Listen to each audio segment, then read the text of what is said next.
बिस्मिल्लाहिर्रहमानिर्रहीम। Dear students, अस्सलाम वालेकुम। आज हम डिस्कस करेंगे होम्योस्टेसिस इन ह्यूमंस। इंसान में होम्योस्टेसिस दूसरे कम्प्लेक्स एनिमल्स की तरह ह्यूमंस में भी होम्योस्टेसिस के लिए हाईली डेवलप्ड सिस्टम्स पाए जाते हैं। यानी दूसरे पेचीदा जानवरों की तरह इंसान में भी होम्योस्टेसिस के लिए तरक्की याफ्ता सिस्टम्स पाए जाते हैं। अब हम चंद एक वो मेन ऑर्गन्स देखते हैं जो ह्यूमंस में होम्योस्टेसिस के लिए वर्क करते हैं। इनमें फर्स्ट है lungs. Lungs remove excess carbon dioxide and keep it in balance. फेफड़े जिस्म से जायद कार्बन डाइऑक्साइड निकालते हैं और इनकी मिकदार में तवाज़न रखते हैं। इसके बाद सेकंड नंबर पे है skin. Skin performs role in the maintenance of body temperature and also removes excess water and salts.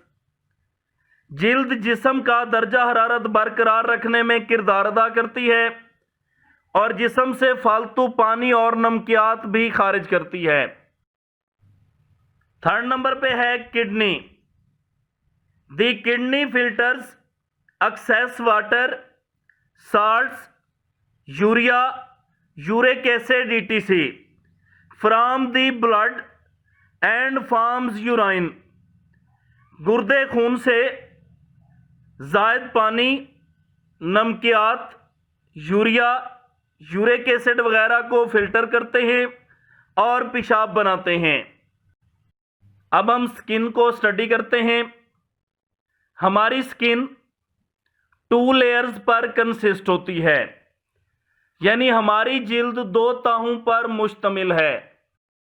एक लेयर को एपिडर्मिस और दूसरी लेयर को डर्मिस कहते हैं। अब इनमें डिफरेंस क्या होता है? एपिडर्मिस आउटर प्रोटेक्टिव लेयर होती है विदाउट ब्लड वेसल्स, यानी एपिडर्मिस बैरूनी हिफाजती तय है जिसमें ब्लड वेसल्स नहीं होती, जबकि डर्मिस इनर लेयर होती है जिसमें blood vessels, sensory nerve endings यानी सेंसरी नर्व्स के किनारे, स्वेट एंड ऑयल ग्लैंड्स, पसीना और तेल के glands, hairs and fat cells, बाल और चर्बी यानी फैट के सेल्स मौजूद होते हैं। अब हम स्किन का फंक्शन देखते हैं।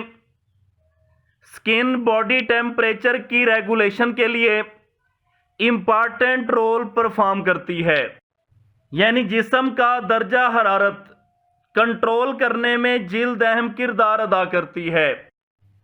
इसके अलावा डर्मिस में मौजूद फैट सेल्स की थिन लेयर बॉडी को इंसुलेट करती है, यानी डर्मिस में मौजूद फैट सेल्स की बारीक तह जिस्म में हरारत आने जाने के लिए जिल्द को गैर मौसल बनाती है।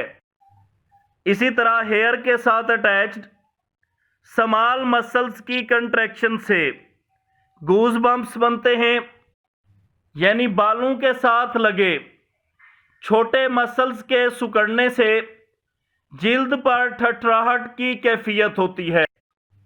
इससे स्किन पर वार्म एयर की इंसुलेटिंग ब्लैंकेट बन जाती है, यानी इससे जिल्द पर गर्म हवा का एक गैर मौसल गिलाफ बन जाता है।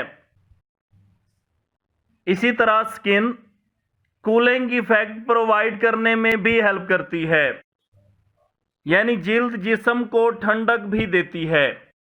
जब स्वेट ग्लैंड्स स्वेट प्रोड्यूस करते हैं, यानी जब पसीना बनाने वाले ग्लैंड्स पसीना बनाते हैं तो इस स्वेट की एवेपोरेशन होती है, तो इस एवेपोरेशन के साथ बॉडी की एक्स्ट्रा हीट भी रिमूव हो जाती है, यानी एवेपोरेशन होने पर जिस्म की फालतू हरारत निकल जाती है। इसके अलावा स्वेट के ज़रिए मेटाबॉलिक वेस्ट जैसा कि excess water, salts, urea and uric acid ये भी रिमूव हो जाते हैं। यानी पसीने के ज़रिए जिस्म से फालतू पानी, नमकियात, यूरिया और यूरिक एसिड भी निकाले जाते हैं। अब हम एंड पे देखते हैं लंग्स यानी फेफड़े।